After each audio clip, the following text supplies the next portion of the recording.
Good evening, everyone. Thank you for joining us tonight. My name is Meg Fitzgerald. I am the Early Childhood Director at Bennett Day School, and I am so wonderfully joined by some incredible faculty members here tonight across the grade levels. We have teachers from pre-K through sixth grade, as well as our specialist teachers who serve a range of grades, all here to answer questions for us tonight.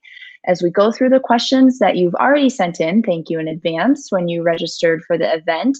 I'll have the teachers introduce themselves prior to the first question that they answer. They'll talk about what grade they teach and give you a little bit of background. That way we won't spend a big chunk of time right now on introductions and we can dive right into the questions.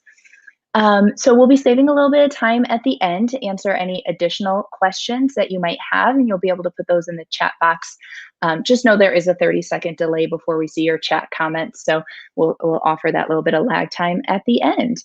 All right, so we're going to jump in and start with, Bennett Day is a progressive play-based environment when we talk about the early childhood years. And so I'd like Frances Judd, our EC test lab, that's Tinker and Engineering Science Lab instructor, to take that question. For early childhood, Frances, tell us, what is the value of play-based education?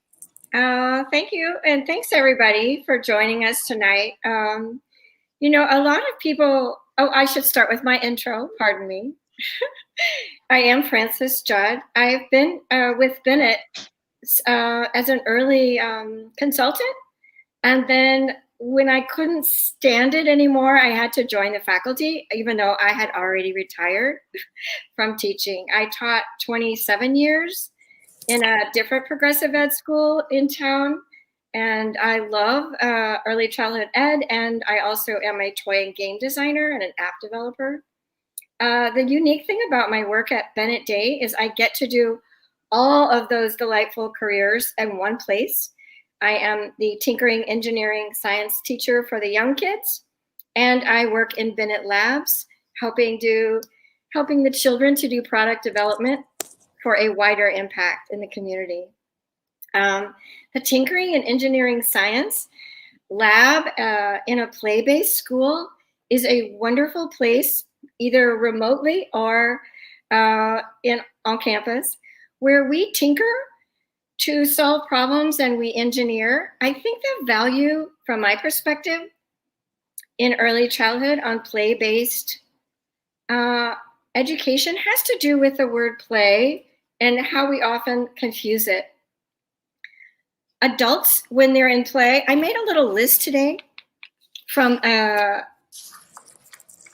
dictionary of synonyms for the word play, which have nothing to do with play-based education.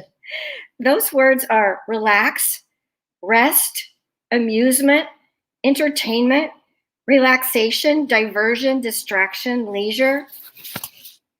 That's how we adults think about play. That has almost nothing to do with childhood play. Childhood play is all about this active, dynamic experimentation. We look at play-based education as a place we use our classrooms like labs. That's why you'll hear a lot about the music lab, the tinkering lab. They are a place where children use trial and error learning. They research, they examine, they investigate, they try things out. They use research and development. They exercise, probe, practice. These are the words that really represent what we mean by play-based education. And the value of that is lifelong. When you're in your formative years, that you grow up thinking that the way you test the environment is more important than how the environment tests you. You are the experimenter. You are the researcher in your world. And, that's fun. That is a little bit of how I would describe play-based learning. Take it away, Zach. Thank you, Frances. Yes, that keys up your counterpart in the intermediate school, Zach Thompson. Can you take that on as the intermediate school test lab instructor? What happens then as children get older? What is the value of progressive education? So I'm Zach Thompson. I teach, as Francis said, in our Tinkering and Engineering Sciences lab. This is my fourth year at Bennett Day School in the lab. Previous to that, I spent 6 years with Chicago Public Schools as both a classroom teacher and a ed tech specialist. I would run a computer lab. Francis and I often talk about how a student would move from her senior kindergarten class to my first grade class. I should also mention I'm also a Bennett Day School parent. I have a second grader and a junior kindergartner at the school. So thinking about how what Francis just said about the importance of that exploration in early childhood program, how that benefits the students as they continue on at Bennett Day School from intermediate school to middle school to upper school and beyond. So when we talk about formal education or traditional education, what we're really talking about is kind of what I grew up with, right? The teacher is at the front of the room.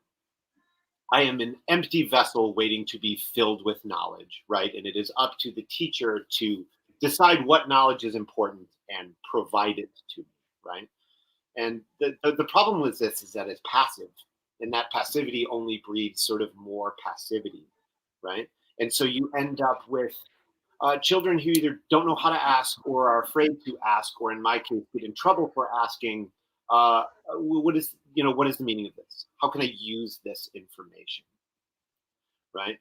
And the sort of the failure of this model is that it starts with language instead of starting with real and material action, right? Learning is not uh, given by teaching, right? Learning is the consequence of experience. And so we make sure that all our learning opportunities at Bennett Day School can start with experience, right? Mr. Granquist, you'll meet later, but you're not going to learn how to play an instrument from Mr. Granquist talking about it for weeks, right? There's a song that says, I can tell you about the river, or you can just get in, right? And so we start with those experiences, right? In progressive education, you start with those experiences, and then we like to talk at Bennett Day School about then getting code based on that experience. And when I say code, that is when the teacher comes in as facilitator and as a more knowledgeable mentor to be able to say, well, actually, this is the note that you're playing and why. Or these are sort of the grammar rules that we're following and you've understood why already, right? Or this is the reason why that math strategy makes sense. And after that, that leads into the application, right? How do I use this information? What can I make? What can I create? What can I build? What can I learn from that? And the idea of this then is that it's generative, right? That application leads into another experience, which is going to lead to more wonders and questions. And that's going to lead to more opportunities for that knowledge. And that's going to lead to more applications from that. Right? And that's when it gets so exciting because now you have students and young people who can think about their own learning, right? They can ask themselves, I have seen this before. How did I solve it last time? Or I have not seen this before, but how can I break this up into pieces that are recognizable to me? So now they're thinking about their own thinking, right? And now they have this wealth of experience to draw on and connections they can make across grade levels, right? Oh, I learned how to tell a story in here because that's what we created. Now, how can I translate that story into art or music or relate it mathematically, right? So you have citizens and young people who are now making connections, who are passionate, who can think critically and solve problems, as opposed to students who are waiting to be told what is correct, right? And so it's just that self-reliance and that being a self-starter and that sort of excited activity, right, that comes from progressive education. So yeah, that's what speaks to me. I watched my son spend 2 weeks ago, I watched him out in front spend 3 hours digging tunnels in the snow, right? And in that 3 hours, to say that sort of hard play that Francis was talking about, he probably learned more about like applied mathematics and measurement and engineering than you would learn in most classrooms, and you could certainly learn from reading a book, right? So these are the experiences that are natural for the children. And I think progressive education is just like, how can we fit that into this school building and keep what is natural and move that along, as opposed to how can we take that and cut it off at the knees and force it into the form that we want it to be. So that's progressive ed to me. Thank you, Zach. Thanks for that beautiful description of that experience and code and application. And, I hear you talking about that code piece, and a lot of people have questions around what that then looks like, right, in the classroom. What does a school day look like? So I'd like to hear from a few teachers on the classroom structure and the routines, right? So what are children doing during the day? Are they breaking off into mini groups or subgroups for a task? Do they come back together? Is everybody just doing their own thing, right? Like, how would you describe what is happening? Are they required to sit for extended period of times, right? What does that instruction look like? How long are lessons? Is the day pretty hands-on, right? Zach described some beautiful hands-on experiences. So let's talk about that maybe from an arc, right? So I'd like to hear from, maybe a pre-K, kindergarten, and then first grade. So Molly, I'll start with you as a pre-K teacher. Can you talk to us about the structure and routines of the day? Yeah. Hi, everybody. I'm Molly. I teach PK with the 3-year-olds. So it would be the first year for anybody that comes in, which is really exciting. I love having the opportunity to kind of teach kids about school, but not just to teach them about school, but to teach them to love school, which I think is all of our goals. But when you're teaching them this young, it's so important that they feel like the whole day is play, right? Isn't that what you want kids to feel like they're doing at school? And you'll hear a lot from us and from other teachers that we have what's called these hidden structures. And these hidden structures are what is underneath the play. The entire day feels like so much fun. But when you actually sit back and look at it, you'll see that every day is consistent. Every morning the children come in and they have a predictable day ahead of them. They know when they come in, there's a special arrival routine that they need to do. You'll hear that from Carrie, and I think we're also hearing from Brittany. Every student throughout Bennett Day knows that when they come to school, there's a predictable arrival routine. And that continues through the day. We'll have a morning meeting, which of course is an age-appropriate length. It doesn't ever go longer than 15 minutes. And when it does, that's because you can see from the kids that they're into it and they want to keep going. And then we might dig into a special class, and a lot of the other times of day are those true explorations. So the difference for us between these meetings and the playtime that they will call it is that these morning meetings are really focused on what the class as a whole is interested in. So my class right now is really into ramps and slides. So our morning meetings are very focused around some of those physics and the engineering of that right now. And then when we dig further into playtime, where the kids really have the freedom to move throughout the room, that's when we focus more in on the individual interests. Kids are really into Valentine's this week. So you'll see if you come into my classroom, there's a ton of Valentines and cards and writing happening. And so it's just a really fun play-based day. While there's still these predictable routines going on, the children know that they'll have a little bit of playtime and they have a reliable snack time coming up. And they know that routine because they've practiced it again and again and again. I'll pass it off to Carrie to talk about how that changes once you get up to SK in kindergarten.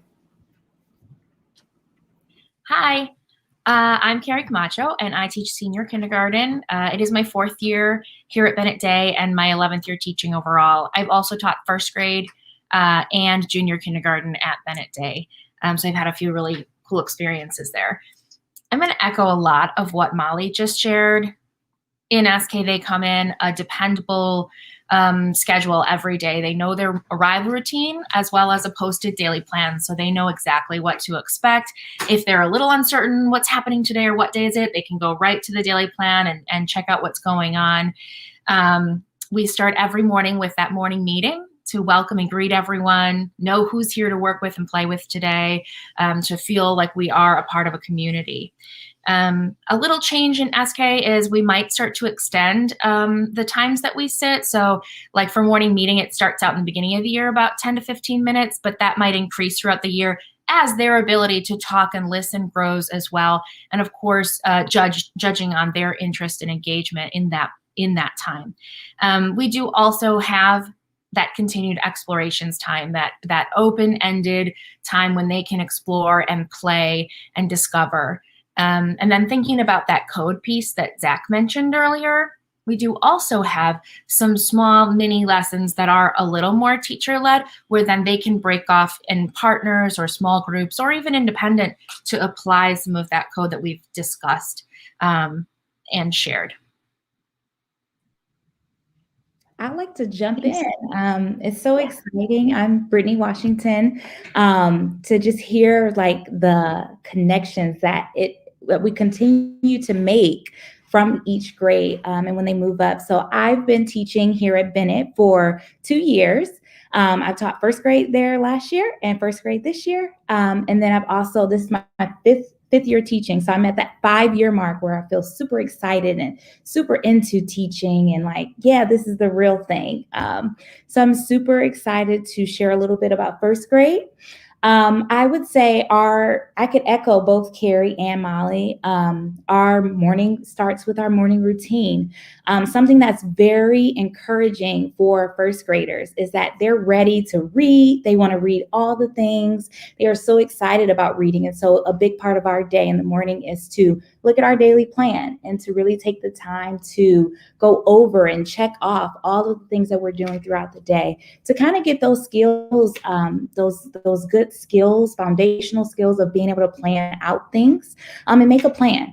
I would say for our explorations time, we still do have explorations time in first grade, which first graders are really into still doing a lot of the imaginative play, a lot of I would say more now in first grade, it's all about the social piece. I want to socialize. I want to talk with my friends. I want to like have a best friend and just make that experience like so great. And so we hear a lot of like talking and a lot of discussing and a lot of wondering and a lot of questions, which I think is really, really great. And as first graders, we always encourage those questions because it shows that they're thinking. And it's a deeper thinking.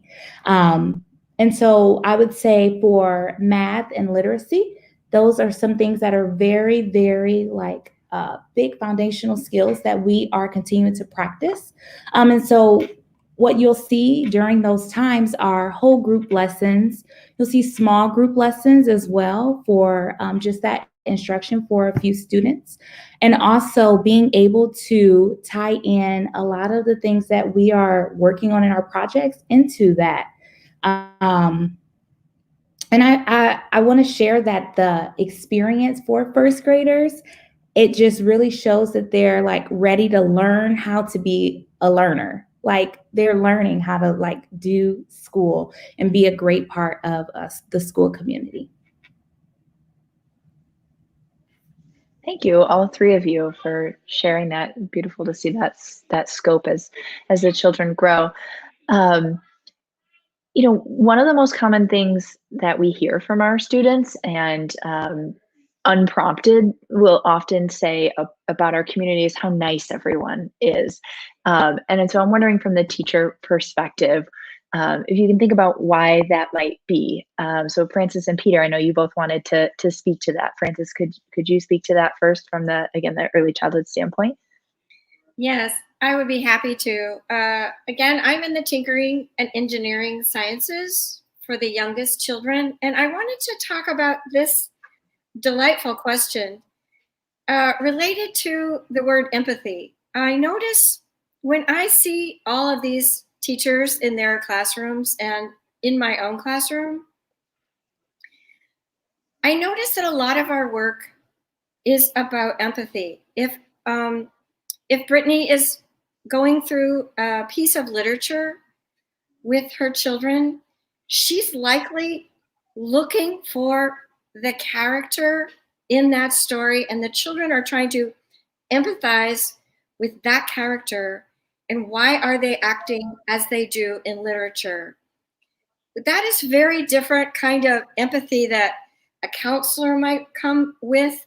And it's a different kind of empathy that Zach and I use in our labs where we're engineers. Today, I'm just going to give you an example. I know my topic is being nice, and I'll get there. I wanted to say today, when we were doing, the specialists currently are remote for the most part, and the children are on campus for the most part. So they have their boxes of tinkering materials in their location, and I have exactly the same items. So as a child, if I offer an idea like today's crazy idea that we were going to try to design for a brother and a sister who wanted a home that was built on an ice skating rink. Now that is just such an unusual task. So we talked about this unusual piece of engineering, and the empathy we're building in is, I don't personally want to live on an ice rink, but what about these people? They might want to live on an ice rink. The kids, when you come at empathy for each other through literature, through social emotional learning, through design, through engineering, through everything you do, the world is actually a better place because you empathize with each other for real. You face real problems every day. Bennett Day School is a problem-solving place. That's what we do. We solve problems. We expect problems and we solve problems.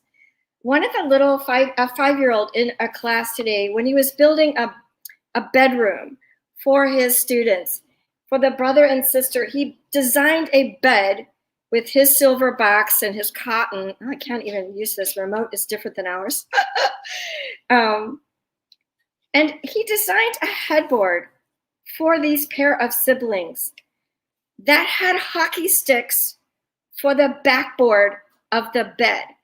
And that was so it could change from a bed backboard to when they woke up, their hockey sticks were handy. Because the first thing we wanted to do when they woke up was to play hockey in their house, which had an ice skating rink in their house. That kind of thinking for other people, to imagine yourself, as a 5-year-old, to imagine themselves with someone else's desires, someone else's problems, as they're facing a design challenge. It's an example of how executive functioning and problem solving gets intertwined with just being a human being. And the world actually is a nicer place when people are conceiving of the place for ourselves and others. It is a nicer place. I think that's, for me, that's the reason why it's a bit of a nicer community. Peter, what do you think? Well, I mean, okay, so hi, I'm Peter. I'm the music teacher at Bennett Day School. I've been teaching at Bennett for, I believe this is my 5th year. That'd be possible? Wow. And I've realized as I was calculating it, I've been teaching for about 12 years, which also just seems wild once you sit down and think about all this stuff. Anyway, Francis, I was thinking a lot of the same sort of things you were, but from a slightly different angle. And I think what I was realizing is that when they're doing that kind of work, where they're designing with empathy, another big piece of it, and a big challenge that we give to the kids at our school is the collaboration piece. We're constantly asking kids to collaborate. When, we're always sort of thinking about, like, whenever a project comes up, how can this be something where a kid's just not sitting by themselves? And of course, it's good for a kid to be doing their own independent work, but as much as we can, having them paired up and having to work through those uncomfortable interactions, those moments where they can't feel like they can't find a common ground. And I think that for that very reason, the kids learn from really early on how to deal with each other. And because our school puts a big focus on process as opposed to product, there isn't this sort of like drive, like, oh, I'm going to have the best thing at the end. Mine's going to be better than yours. Because what we're always trying to show them is that the thing to be proud of is how you got there. And so we try to get the kids as comfortable as they can be with failure, right? And so if you're collaborating with somebody in a community, in a situation where failure is encouraged, mistakes are encouraged, you're going to be more patient with other people. And I think that patience often comes through as kindness, right? And I think that obviously we try to sort of set up this school as a little microcosm of a utopia, the way that we would hope that everybody would treat each other, and the way that we would hope this world would work. And I think that is, at least when we talk as a faculty, one thing that we think the whole world could benefit from, that kind of patience, that kind of resilience. And it doesn't always work perfectly, of course. I mean, like, we're humans. These kids are humans. But I think that because it's so emphasized, and you hear us say this even to the kids all the time, this thing about it's not about having this perfect thing at the end and then hiding all the work that went into it so it looked like it was effortless. We don't even ask kids to share at all school meetings. We don't ask them to share the finished products. Usually we ask them to share their process, how they got there. And so I think that to me is what really gives kids that patience and that kindness towards each other, that I think when you walk into the environment comes across as everybody just being pretty nice, because I think people are generally pretty patient and pretty encouraging of each other. Absolutely. There's that collective buy-in in the community to encourage, and your joy is my joy. And I see that a lot in the classroom, that shared effort and excitement around each other's successes. Thank you both. But we know every learner is different, right? And has their individual needs and strengths and areas for growth. So let's now shift and talk a bit about differentiation. Carrie, can you talk to us about how do you differentiate, or what does it look like in the classroom? Sure. First of all, I think about a big part of our work as teachers at Bennett Day is to really know our students, and we know them well, and we know them through conversations and through play, through observation.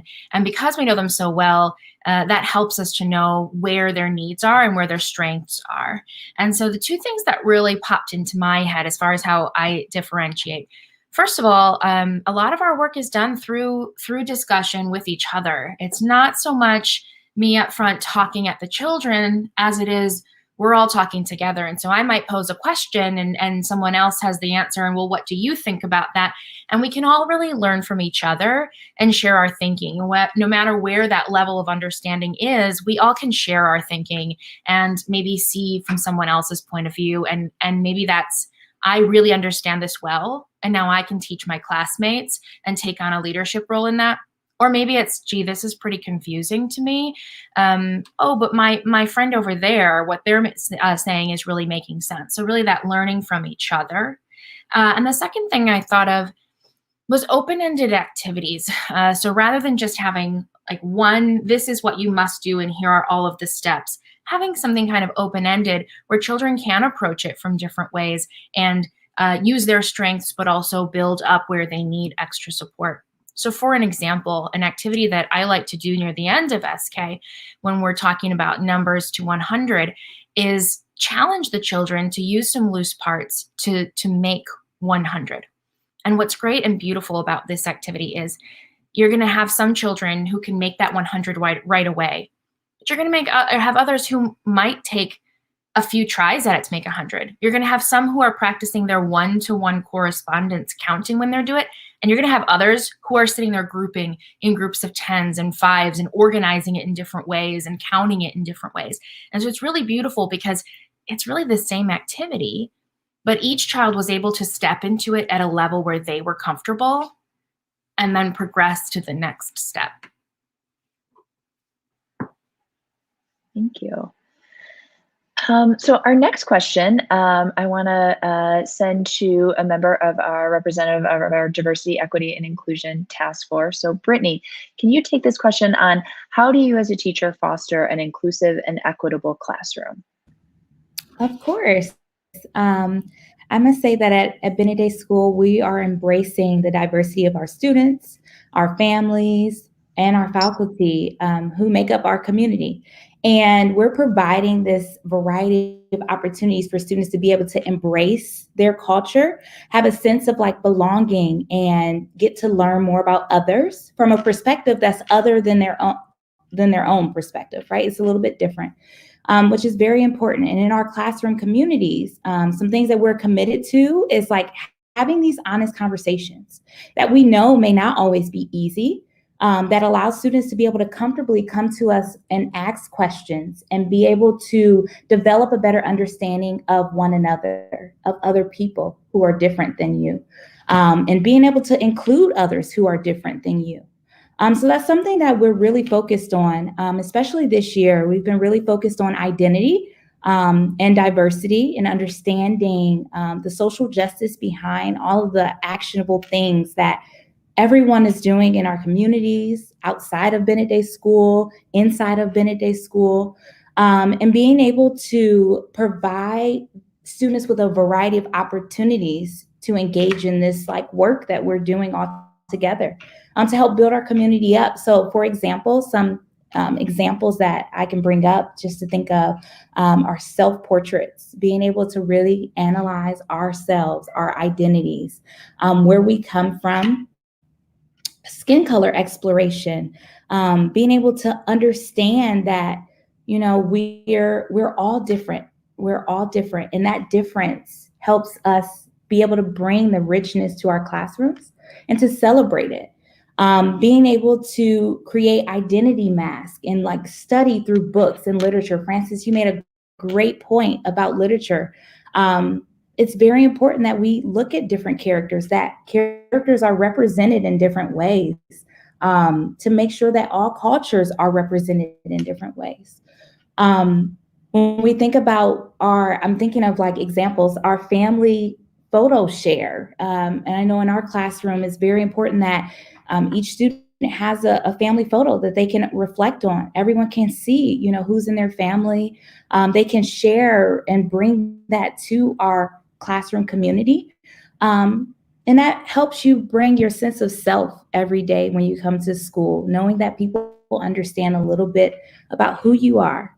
And thinking about even our youngest learners, like thinking about Molly, I know you teach PK, thinking about how they're even at that age, understanding of the similarities and differences, and really looking through that exploration of just playing and understanding in different scenarios and having those play out to be able to get a better understanding of themselves and others. So I think that these conversations are continuing to be ongoing. And they help us to learn and become more aware. It's all about awareness. And I know sometimes it may be challenging, but there's like no learning without risk. And being able to take those risks and being able to be open and willing to having that better understanding, it helps us to make the connection of building that relationship in the classroom, in our community, and then being able to extend that outside of Bennett Day School, being able to take that home, being able to get to know the outside world in a way that is so different and unique.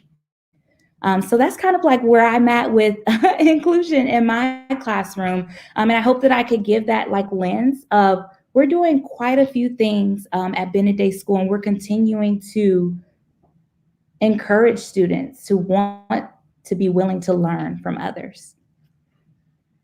Thank you, Brittany, for all of those beautiful examples, and really not just starting with the broad picture, but the individual, the community, and the larger world.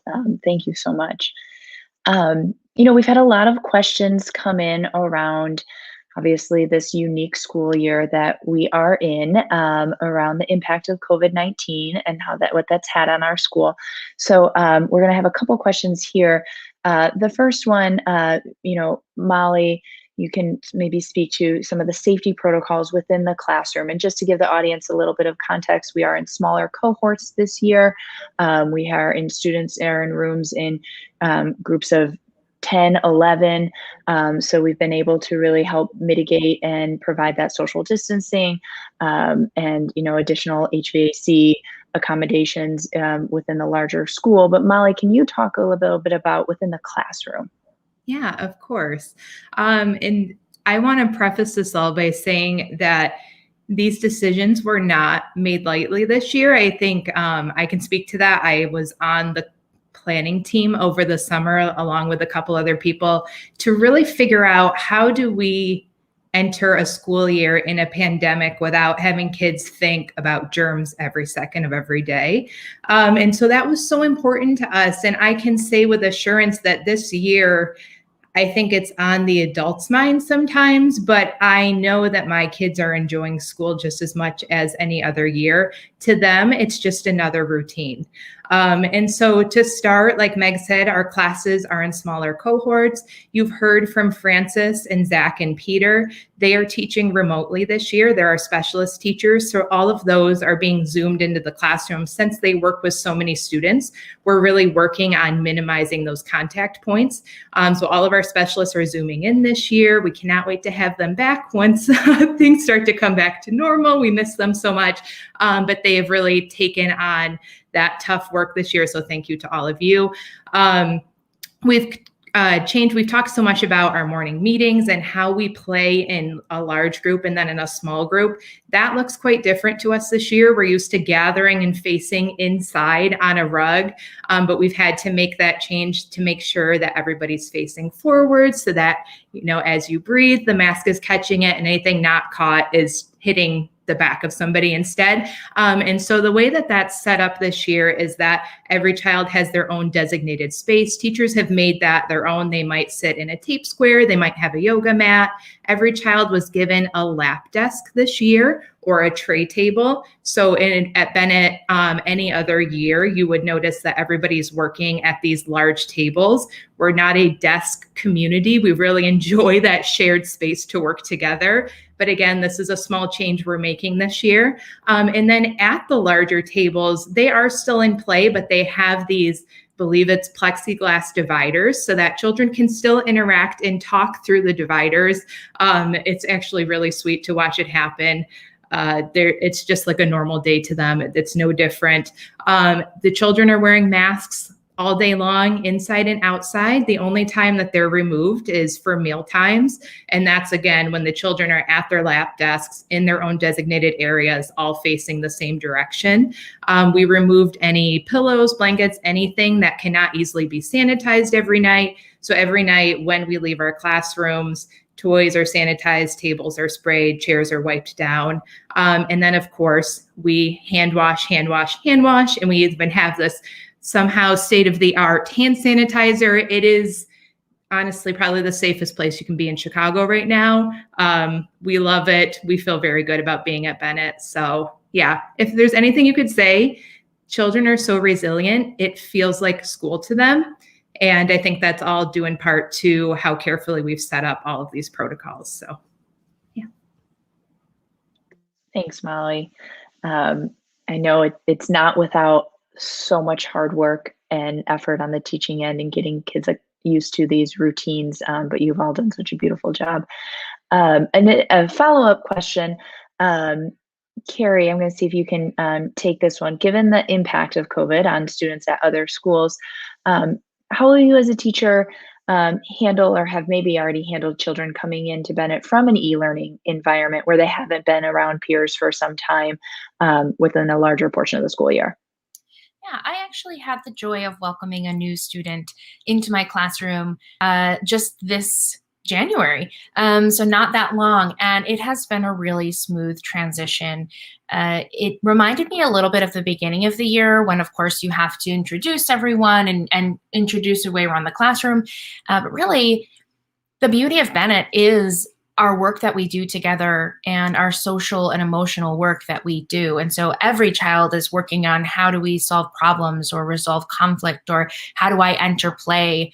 Everyone's working on their own sort of social emotional stuff. And so welcoming in a new student has really fit very well. Our students, before she came, we brainstormed of how can we welcome the student? What will be some important things? And we'll have to introduce ourselves. We'll have to get her some materials. And they came up with all these ways to welcome her. And I feel like if you peeked into my classroom tomorrow, you wouldn't be able to spot the new student. And I think that she feels great. In fact, she has coined our school Super Bennett Day because it's a super school. That's so wonderful. Superheroes. Mary Beth, we haven't heard from you yet, so let's have you introduce yourself. And as a representative of our middle school, can you talk about, given that Bennett Day doesn't use grades, how do you as a teacher feel like this impacts student progress for parents and the students themselves? Thank you. So I'm Mary Beth Moore. It's my first year at Bennett and my 9th year teaching. And so actually as a teacher, this was one of the key reasons I wanted to come work at Bennett. I think that it is just such a huge benefit for students to find the joy of learning without that pressure and that labeling of grades. It gives them this intrinsic motivation to be curious and to take risks. Earlier Peter was talking about the idea of being okay with failure. And if you don't have to worry about getting that F or that low grade on an assignment, and you know that it's the process that matters, it's that trying and that learning from it, I think that is such a huge difference for students. And I know especially in the middle school, like there's so much going on with their ideas of self-image and who they are as students. And am I good at math? And am I going to be able to, excel in my reading? And if they know that it's just about their progress and it's about wherever they're beginning and we're going to meet them where they are without having to worry about those labels, I think that's huge for students. So how we communicate this with families. So briefly, I'll just talk about this in the lower grades. So in the lower grades, student progress is really communicated through narratives. And there are these very detailed, holistic pictures of what students are doing in the classroom, their strengths, their areas where they can grow all across different domains. And so just as you've heard from all of the teachers here, they're observing them in play, they're observing them in looking at their projects, they're looking at some standardized measures as well. And so you're able to not just look at one lens and say oh, that's an A, right? But instead it's let's look at all of these different areas of a whole person and think about who they are and what they need. And then that's really communicated through in-depth conferences multiple times a year, where parents are also able to say you know what, I think this is a goal my student needs as well. And it can be this kind of teamwork conversation instead of just kind of labeling where the student is at and moving on from there. And we continue that in the middle school as well with those in-depth conferences. And just to be totally frank, in my first trimester conferences, I knew more about the students after those weeks than I knew about a lot of my students after teaching them for a whole year at previous schools, not for a lack of effort, but just because of the amount of time and the amount of ways that we're able to observe those students. So one of the other things about middle school with how we are measuring their progress, so instead of doing narratives, we are giving them that detailed feedback, but through learning competencies. And so those are looking at across different areas of learning. So maybe looking at their logic and reasoning, looking at their problem solving, and looking at it in math, looking at it in reading. We're able to then say, okay, on this specific skill, here's where your student is falling over multiple different projects or multiple different tries and practice. And we can see where they started, where they're growing, if it's a continuous level of growth, or if maybe they're stuck. And that can help us then see, okay, they're really excelling in their logic and reasoning and math, but they're struggling with it in reading. What are the things then that we can do to help focus on that? And I think if we were just to give a grade and say, great, you're at a B in math, that doesn't help us know what kind of math skills they need to work on, and it doesn't help the student know what they need to work on. So I think especially as they get older, not only is this a great way to communicate progress with parents, but now the student can take ownership of their learning and say, oh, like, look, here's what I'm really great at. Here's what I'm working on, and here's how I can continue to build in my own learning pathway. And so I just think it really helps with their individual learning journey, and it helps them know about themselves, and it helps us know a lot more about them. So it's something that I think is really a benefit for actual learning and for knowing like a whole child. Awesome. Thanks, Mary Beth. Talk about setting kids up for their future ahead of them in their educational career far earlier than maybe many of us were set up. So for some of you have taught in other schools and different environments. So whether they were different philosophies or traditional environments, Peter and Brittany, I know you both taught at different schools. Can you talk about what sets Bennett apart for you? Sure. I wasn't sure, Peter, if you were you gonna go first? No, why don't you go ahead? Okay, sure. I would say I'm coming from a traditional background, actually non-traditional, but traditional route of going into teaching. And for me, being at Bennett Day School has provided me the opportunity to really get a chance to experience project-based learning on a different level. I would say that for me, another thing that was very, very important and stood out to me was actually being able to carry out the projects and actually go through it. I think based on my experience, I think that I was always presented with some type of problem that halted me or stopped me from going forward with a project. It would be either due to funds or lack of resources or lack of connections or the follow through. And I must say that here at Bennett Day School, being able to have the collaboration, being able to have the support, the resources, the parent connections, the teacher connections, and really being able to be in that collaborative environment has set Bennett aside from what I've previously experienced. Yeah, that's what I was hoping that you would say something like that going first, because this is exactly where I was heading. I feel like your teaching and the work that you've done with the kids specifically is a perfect example of how Bennett really, this phrase bugs me because I feel like it gets overused, but walks the walk. There's this idea in progressive education and project-based learning that kids can drive the content and come up with these projects that could go for a whole year and span over multiple different disciplines and really engage the kids in all areas of their learning in the framework of something that specifically appeals to them. And it's a great idea, but it doesn't happen in a lot of schools. And Brittany, your classes that I've seen have had these incredible, huge, long-running projects, which I think we may hear about in some of the other questions. But I think that that's what really makes a difference in Bennett. And I've actually come from a background of teaching in a lot of progressive schools. I was working out in California before I moved to Chicago and started working at Bennett. And there are tons of schools that are progressive, and some of them, have a rich old history and are wonderful schools. But I think another thing that differentiates Bennett from a lot of other progressive schools is that we're nimble. And there are a few reasons for that. One is that we really value that as a community. We're constantly self-reflecting and constantly trying to figure out how we can adapt and change and do what we do better, which is also something that we're asking the kids to do, constant self-reflection. But also, some schools are happy to sort of get slowed down in their routines and their traditions. And we just, from the get-go, from the day I started working here, I remember Kate Chikeli, the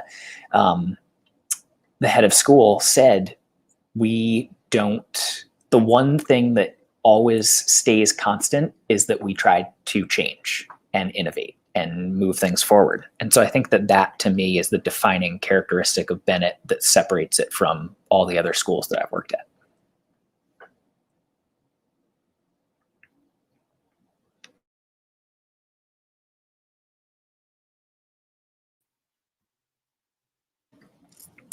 Well, hi, everyone. I didn't expect to see me. I'm Laura Maheshwari, the Director of Admissions for pre-K through second grade. I think we just lost Meg a second there because I think she was having some technical difficulties. So she may hop back on here, but just to keep us moving forward, I know the next question that we had come in would be one that was about homework. Not being a school that has a really heavy homework policy. I didn't know, Mary Beth, are you comfortable talking a little bit more about that? Absolutely. Yeah, so I think you'll find overall at Bennett, because the focus is so much on the process and the journey and that like hands-on community approach to learning, we don't put too large of an emphasis on homework because we believe in also this idea of like finding your own learning journey and balance outside of school at home with your family, and finding their own spark for learning by doing things like digging tunnels in the snow, right? So it's not just about doing, those traditional homework assignments. So in younger grades, from talking to some of our other teachers, you might find some kinds of assignments, but they're not really assignments. So it might be to reflect on something that they learned throughout the day, maybe talk to their families about it, or to work on something together at home, and to bring what they learned back to school. So it's kind of just continuing that learning and bringing their home life into their school community as well. And as we move up through upper school or upper elementary into middle school and upper school, you will find that there are more homework assignments, but more just to be used to reinforce what we're working on in the classroom. But again, that balance is really, really important. So from third grade on in our English language arts, one of our big focuses is on building reading volume and stamina and getting kids to find that joy of reading both in the classroom and at home. So we like a primary homework assignment that you'll have, like our sixth graders are doing this and so are our third graders, is doing a reading log at home. They'll take their independent reading book home. They find books that they enjoy. So maybe I have a kid right now reading a nonfiction book about the Treaty of Versailles. I have another student reading a graphic novel, right? And so they're finding things that are really interesting to them and they're reading it for a certain amount of time each night and kind of pushing themselves in their own reading goals so that they have that reading habit. And then they're also finding things that they enjoy and connect to. And then we also, of course, do sometimes have that reinforcement of those academic skills. So maybe they'll have 15 minutes of math practice to make sure they really understand how to compare fractions and decimals or, whatever skill they're learning in class. So it's really about building some academic habits and reinforcing skills based on what individual students need. But I think it's really more about like keeping that spark for learning and that curiosity. So it isn't just the drudgery of having to complete a specific assignment that maybe isn't best fit for that student anyway, right? So it's helping to keep that individualized learning journey going. Awesome. Thanks, Mary Beth. I know I want to be mindful of time, so I'm just looking at some final questions. Zach, we haven't heard from you in a bit. Can you tell us about your favorite project? Oh, I can only pick just one. Well, when we've talked a lot about learning being purposeful. All right. And so one of the things that we try to do in the test lab is when we have that experience and then we move into that application, it's also that building with empathy that Francis talked about so wonderfully earlier too, is that it's how can you take what it is you're doing and build in that purpose and that audience and that authenticity that makes it more than, I don't know, fill this thing out and give it back to me. And like Mary Beth said, I'll arbitrarily give it an 80 and give it back to you, right? Like, how do we make this, we don't have to make it worthwhile to the students. You just have to allow them to make it worthwhile. And so there's a lot of projects that we've been doing in the test lab right now and have in the past that deal with that, right? Last year, our then third graders were reading we're doing like a library unit in their classroom, right? And so they were doing a library unit in their classroom, and they were learning about inequalities with who has access to books, how many books are thrown away and lost, how people get their books and the different ways the communities do that.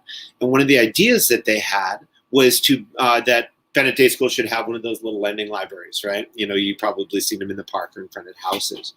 And so we thought that was a great idea. And so we went to our building ops person and our head of school, and we said, can we do this? And she said, yes, but it has to go on this specific corner of the school, which gave us like a really unique problem, because most of the research that we did, they were on posts, but we couldn't sink a post because it's brick, right? So they had to think about like, all right, well, how do we do this if it's not like other people's?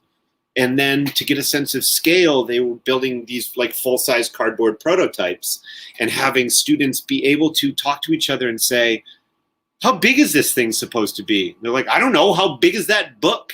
And they're getting like different books from different classrooms and measuring them. Not because it was part of, like, I was just sitting there, not because it was part of my assignment, but because it was purposeful, right? You can't build a library unless you know how big a book is, right? And so now we had to put it on hold on account of the world back in the spring, but we've picked it back up. They were really concerned about how will this look outside. So there's a CAD software, computer-aided design software, where they were taking their design, they made their designs, they kind of superimpose them onto a composite for the picture so they can see what it looks like outside. Now we're consulting with designers and consulting with the people that we know in the school community, other parents and teachers who are really good at making things, and figuring out how to get their idea on the corner so we can share books with people. We did something similar a few years ago. If you ever come by the school on Morgan, you'll see a bright blue bike rack. That was also mostly selfishly for me and Mr. Granquist, so we could have a place to park our bikes. But the third graders designed a bike rack, and we looked at other bike racks, and then they built these full-size cardboard prototypes so we could bring a bike in to figure out how high it has to be. And and then we shared our designs with other people around the school community, and went to a metal shop, and I welded it, and they painted it, and we installed it, and now it's there, right? And it's now, the greatest thing about it is it doesn't have a plaque on it. It doesn't say we are the class of whatever that built. It's just a bike rack, but now there's little scooters on it, right? And now we have, well, not now on account of the worst, but we have students who are like riding their bikes and tying them up with little locks, not having any idea that third graders did that, right? But they can see that. But like all the measurement, the critical thinking, the spatial awareness, the sort of like social context of this, like bringing it in to think about systems, right? Like the practical measurement. Me and like 3 other teachers had to figure out that it's got sort of like a vertical piece and then an angled piece. And Miss Judd and I are just trying to remember for the life of us our high school math about how long this, the hypotenuse needs to be for this triangle, because nobody ever had me build anything. I didn't remember it. I was in high school and they just had me fill out the sheet and I passed it in. And I forgot about it a year later. And now it's like, well, if they would have had me build a bike rack, I could have remembered this 20 years from now. So I guess the too late to make a long story short, but the favorite projects of mine were the ones where we do have that like honest, authentic application to it, where this is the thing that we made, and that is all the learning that went into it. And yeah, it's just so much power in that sort of a project. Thank you, Zach. I will agree that one of the best parts is seeing these pieces that are now a part of our community that tell that story. Brittany, I know you wanted to add a little nugget about your favorite project, and we got just a little bit of time left. So do you want to jump in there? Yes, thank you so much. I know I had the joy of working with Carrie last year in first grade, and I just want to say, if you haven't already, check out our blog on our website, and you'll get a chance to see a beautiful, beautiful exploration really carried out of our Bennett Day Fun Festival is what they named it.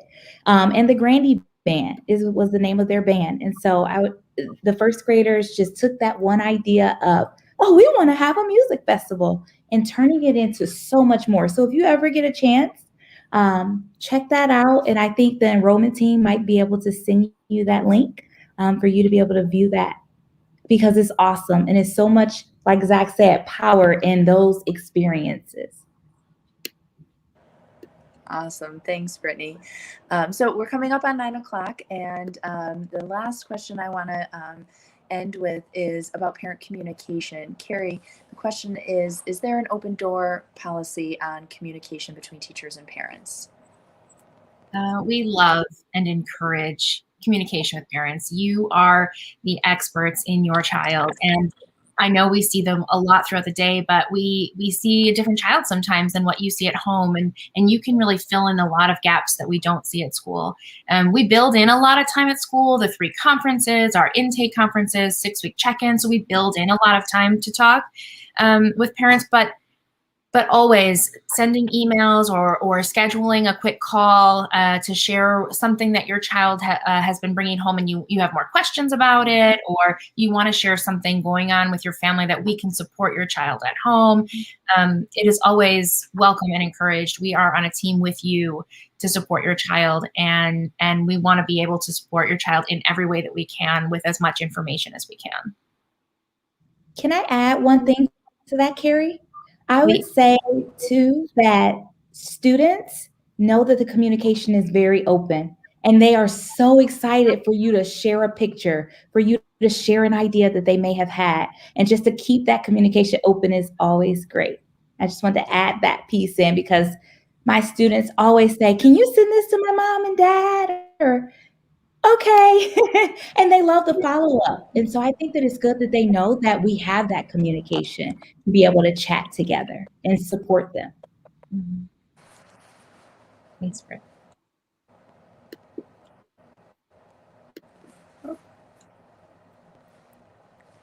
Sorry, I think my connection is acting up a bit. Can you guys hear me? Okay, so we're coming to the end of our panel tonight. Laura, thank you. She put up the admissions email there. If anyone has additional questions, you can always reach out to admissions@bennettday.org. I'll just end with, I recently was asked by a prospective family what has kept me working at Bennett Day for so long, and what do I love the most about it. And hands down, the question is these 7 fantastic educators that are on the panel tonight, and that I am constantly learning from them and their colleagues every single day. I feel smarter listening to them and learning alongside them. So I hope you do too tonight. Thank you all for your time. Teachers, thank you so much. Grateful to have you here. Have a good night, everyone.